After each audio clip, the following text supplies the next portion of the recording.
If you want to commit the worst possible crime a government can commit, invading another country, international law has traditionally offered you an interesting deal: be in charge, and you're basically untouchable while in power. Sovereign immunity isn't a loophole. It's the entire architecture. Which is exactly why 36 countries just decided to blow it up. International law operates on a paradox. It exists to constrain states, but states are the ones who write it, fund it, and decide which parts to follow. It's like asking a group of very powerful people to design a justice system where the only rule is, everyone agrees to show up. Spoiler, they don't always show up. After World War II, the Nuremberg trials established something radical: launching a war of aggression isn't just a political mistake, it's a crime. A crime committed by individual human beings who made specific decisions. The International Criminal Court inherited that idea, but with one glaring gap: it can only prosecute aggression against countries that signed up. Russia didn't sign up. The ICC issued arrest warrants for Putin for war crimes, yes, but aggression is the granddaddy charge, the one that captures the whole invasion. And that specific charge? Currently unreachable. Not because the evidence isn't there. Because of a technicality that Putin's government was careful to never eliminate. Enter the Special Tribunal for the crime of aggression against Ukraine. 36 countries, including most of the EU, the UK, and others, have formally joined a body designed to do exactly one thing: close that gap. It's a custom legal instrument, built specifically because the existing system had a custom-shaped hole in it. Officials have called this a point of no return. That phrase sounds dramatic, but legally it's precise.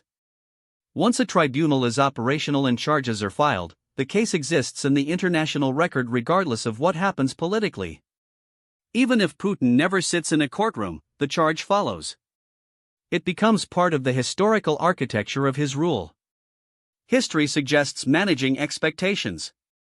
The International Criminal Tribunal for the former Yugoslavia took decades. Slobodan Milosevic died before his verdict. Radovan Karadzic was a fugitive for 13 years before arrest. These institutions move at the speed of geopolitics, which is to say, slowly, and in the wrong direction roughly half the time. But 36 countries isn't nothing. It's enough to create what lawyers call universal jurisdiction pressure, a situation where travel, assets, and alliances become legally complicated. A head of state who can be arrested in most of Europe isn't just inconvenienced. They're geographically confined. The courtroom comes to them, one border at a time. The real audience for this tribunal might not be Putin. It might be the next leader, in some other country, running the numbers on whether an invasion is worth it. For the first time in history, that calculation now includes: what if 36 countries build a court specifically designed to prosecute me personally? That's a new variable. It changes the math. International law has always been criticized for having no teeth. Largely true. But teeth aren't the only anatomy that matters. Sometimes what changes behavior is the persistent, undeniable, formally recorded fact that the world looked at what you did, named it, categorized it, built an institution around it, and decided it was not acceptable. That's not enforcement. That's something older. And it lasts longer. Strip away the legal scaffolding and three things remain: a system that was designed to protect the powerful, 36 countries who decided to build something new inside its cracks, and a charge that now exists in the formal record regardless of what happens next. The tribunal doesn't guarantee a courtroom. It doesn't guarantee a verdict.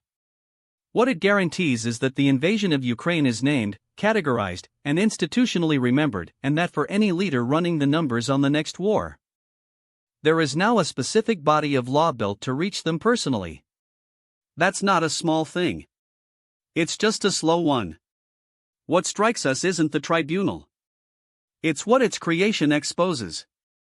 Sovereign immunity wasn't a drafting error, it was a deliberate choice, made by states that wanted the option to act without consequence.